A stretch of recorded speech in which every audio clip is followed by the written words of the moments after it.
រឿងព្រេងដើមកំណើតសត្វគុណលោកនាសម័យកាលបុរាណព្រេងនាយមានភូមិស្រុកមួយដ៏សែនស្ងប់ស្ងាត់លាក់ខ្លួនកណ្ដាលធម្មជាតិនៅទីនោះមាននារីក្រមុំម្នាក់ឈ្មោះសុភ័ក្រនាងមានសម្រស់ស្រស់ស្អាតដូចទេពអប្សរតែមានវាសនាកំសត់តារារបស់បងឆាប់ថាប់ធំឡើងណាខ្លាចជាក្មេងល្អដោយសារត្រូវធ្វើការធ្ងន់សុភ័ក្រតែងតែចងត្រដោកឈើនៅនឹងចង្កេះប្អូនដើម្បីងាយស្រួលស្ដាប់សំឡេងបងសុភ័ក្រមើលមេអំបៅនេះ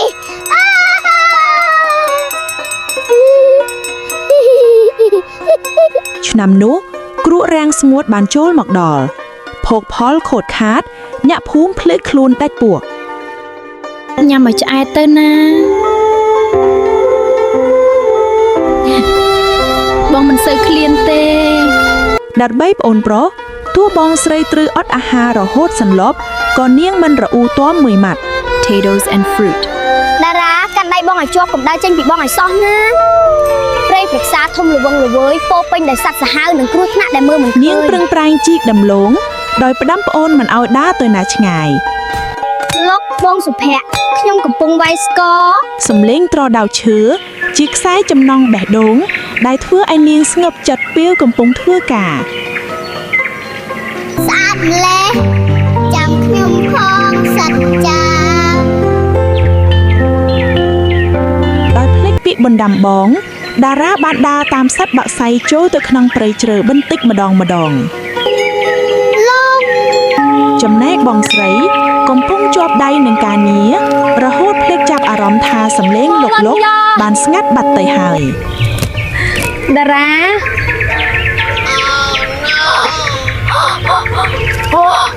ភាពភ័យរន្ធត់ចាប់ផ្ដើមវាយលុកបេះដូង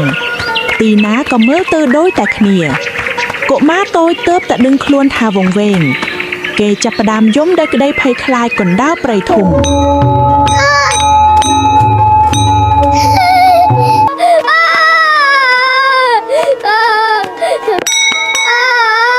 បងស្រីរត់កាត់បន្លាចច្រាក់ឆ្អឹងមិនខ្វល់ពីរាងកាយហូរឈាមសំដៅស្វែងរកតែផូនប្រុសម្នាក់គត់ត្រដោកឈើដែលជាសញ្ញាតែមួយគត់បានធ្លាក់បាត់កណ្ដាលព្រៃដោយកុមារាមិនបានដឹងខ្លួនសោះម្ចាស់ទឹកម្ចាស់ដីជួយថែរក្សាបងខ្ញុំផងព្រៃព្រឹក្សាស្ងាត់ជ្រងំគ្មានឮសំឡេងអ្វីក្រៅពីខ្យល់បក់បោកចំណងតាក់តងត្រូវបានកាត់ផ្ដាច់ត្រជាក់និងសេចក្តីឯកោវាយលុកក្មេងតូចបាត់បងត្រដោករបស់ខ្ញុំបាត់ហើយសូម្បីតែវត្ថុអនុស្សាវរីយ៍ចុងក្រោយក៏បាត់បង់ដែរសុភ័ក្រមិនព្រមបោះបង់នាងសុខចិត្តដើរពេញមួយយប់ទោះត្រូវស្លាប់កណ្ដាលព្រៃក៏នាងត្រូវតែរកប្អូនឲ្យឃើញពន្លឺព្រឹកព្រលឹមឈានចូលមកដល់តែបេះដូងសុភ័ក្រនៅតែងងឹតស្លុបនាងដើរពេញមួយយប់ដោយមិនបិទភ្នែកសូម្បីតែមួយវិនាទីសម្រស់ស្រស់ផូរផង់ត្រូវប្រឡាក់ដោយធូលីដៃនិងស្នាមមុតនៃបន្លាដែរឡើយតារាកំកាត់អីណាអូនតែសេចក្តីស្រឡាញ់របស់បងស្រីមិនមានព្រំដែនឡើយចំណែកឯតារាវិញភាពអត់ឃ្លាននិងភាពត្រជាក់ពេញមួយរាត្រីបានបឺតយកកម្លាំងជីវិតរបស់ក្មេងតូចបន្តិចម្ដងក្នុងដង្ហើមចុងក្រោយគេស្រមៃឃើញស្នាមញញឹមនិងការអបក្រសោបដ៏កក់ក្ដៅរបស់បងស្រីទឹកធ្មៀងមួយដុំជ្រុះចុះដួងវិញ្ញាណដ៏បរិសុទ្ធបានលាចាក់រាងកាយដ៏កំសត់កណ្ដាលព្រៃស្ងាត់ជ្រងំប៉ុន្តែដោយសារទំហំនៃសេចក្តីអាឡូអាឡៃនិងក្តីនឹករលឹកបងស្រីខ្លាំងពេកវិញ្ញាណនោះមិនបានទៅណាឆ្ងាយឡើយតែបានចាប់កំណើតជាសត្វរាត្រីម្យ៉ាងដែលមានភ្នែកធំពោពេញដោយក្តីសោកសង្រេងសត្វនោះមានឈ្មោះថាសត្វកូនលោកភ្នែកដ៏ធំរបស់វាតែងតែដក់ដោយទឹកធ្មៀងជានិច្ចសត្វរងចាំឆ្លើបងស្រីវាព្យាយាមបញ្ចេញសំឡេងដើម្បីឲ្យបងស្រីអាចរកវាឃើញនាងប្រញាប់រត់តាមសំឡេងនោះរហូតប្រទះឃើញខ្សែចំណងពណ៌ក្រហមដែលជាប់នឹងបន្លាភ្នែករបស់នាងសម្លឹងទៅកាន់ត្រដោកឈើធ្លាក់ចោលនៅលើស្លាយខៀវខ្ចី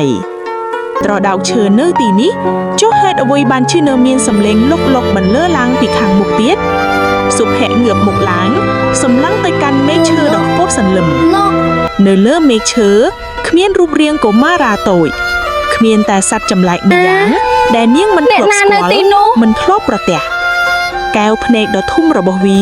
សម្លឹងមកនាងហាក់បីដូចជាចង់និយាយប្រាប់រឿងរ៉ាវរាប់ពាន់ម៉ាត់តែនិយាយមិនចេញរួច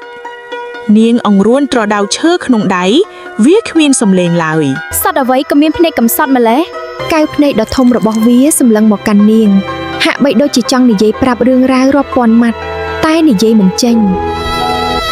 តែវជៀនជើងទៅជិតគល់ឈើ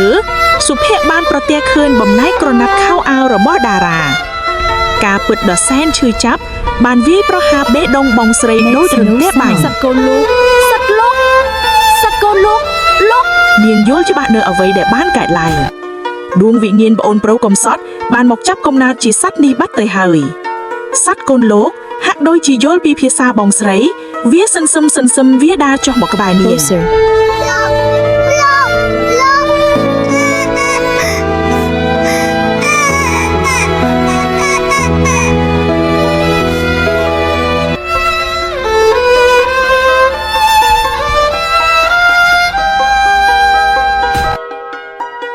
ប្អូនមិនអាចត្រឡប់ជាមនុស្សហើយបងក៏មិនអាចជួយអ្វីបាន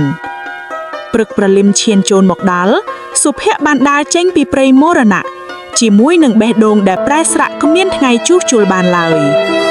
អ្នកភូមិប្រញាប់រត់មកជួយឈ្ពូតរឹតពេលឃើញសភាពកំសត់របស់នាងបានរៀបរាប់រឿងរ៉ាវគ្រប់យ៉ាងលាយដោយទឹកធ្មៀងប្រាប់ទៅដល់លោកតាចាស់ទុំប្រចាំភូមិដំណឹងដ៏សែនរន្ធត់នេះបានដុតបញ្ឆេះកំហឹងអ្នកភូមិទាំងមូលឲ្យក្រោកឈរទាមទារយុត្តិធម៌ម្ដាយចោនចិត្តពិសាចដែលធ្លាប់តែក្អេងក្អាងពេលនេះរន្ធត់ញាប់ញ័រដោយកូនសត្វពេលឃើញកម្លាំងមហាជនលោកតាចាស់ទុំបានប្រកាសទោសកំហុសយ៉ាងធ្ងន់ធ្ងរជុំវិញអំពើអមនុស្សធម៌របស់នាងទឹកធ្មៀងក្រពើមិនអាចលាងចម្រាក់បាបកម្មដែលសាងចំពោះក្មេងកំព្រាបានឡើយទោសនិរទេសអស់មួយជីវិតបានត្រូវអនុវត្តភ្លាមនាងត្រូវបានគេបោះបង់នៅមាត់ព្រៃអាថ័ន្តគ្មានអ្នកណាអើពើគ្មានអ្នកណាផ្ដល់អាហារឬជំរកឡើយ សុំទោសខ្ញុំមិនបានតាំងចិត្តទេអាណិតខ្ញុំផង No please no you are banished forever leave this place I will have my revenge get her out of here forever នាងត្រូវបានបោះបង់ចោលនៅមាត់ព្រៃអាថ័ន្តគ្មានអ្នកណាអើពើគ្មានអ្នកណាផ្ដល់អាហារឬជំរកឡើយ ភាពភ័យរន្ធត់និងសេចក្តីឯកោដែលតារាធ្លាប់ឆ្លងកាត់បានធាក់មកលើរូបនាងផ្ទាល់វិញកម្មពៀតាមស្នងកម្មករសំលេងត្រដោកឈើនិងវិញ្ញាណព្រៃភ្នំបានតាមឡងបន្លយនាងរហូតដល់ចុងបញ្ចប់នៃជីវិតយុត្តិធម៌បានរកឃើញតែមិនអាចទាញយកជីវិតប្អូនប្រុសមកវិញបានឡើយសុភ័ក្របានត្រឹមតែធ្វើបុណ្យឧទ្ទិសកុសលជាតិក្រោយសូមឲ្យយើងកើតជាបងប្អូននឹងគ្នាទៀតណាតារារាល់យប់សត្វកូនលោកតែងតែមកលួចមើលបងស្រីពីលើមែកឈើទាំងទឹកធ្មៀងរៀលធ្លាក់ឥតឈប់វាមិនហ៊ានចូលចិត្តព្រោះដឹងថាខ្លួនលែងជាមនុស្សតែបេះដូងនឹករលឹកនៅតែមានទំហំធំធេងដដែលដែរពេលវេលាចេះតែកន្លងផុតរាប់រយឆ្នាំរឿងរ៉ាវដ៏សែនកំសត់របស់តារានិងសុភ័ក្របានក្លាយជារឿងព្រេងដែលចាស់ទុំតែងតែនិទានប្រាប់កូនចៅតរៀងមកទៀតដើម្បីរំលឹកដល់មនោសញ្ចេតនាបងប្អូនដែលស្រឡាញ់គ្នាស្លាប់រស់និងជាសារអប់រំអំពីកម្មផលទោះបីជាពេលវេលាប្រែប្រួលយ៉ាងណាក៏សត្វកូនលោកនៅតែបន្តយំសោកកណ្ដាលរាត្រីរងចាំថ្ងៃមួយដែលអាចជួបជុំបងស្រីដ៏ស្រស់ស្អាតរបស់ខ្លួនសារជាថ្មីម្ដងទៀតក្នុងភពមួយផ្សេងទៀតកម្មផលតបស្នងកម្មករសេចក្តីល្អនិងក្តីស្រឡាញ់ពិតជាមានតម្លៃអមតៈចប់ដោយបរិបូរណ៍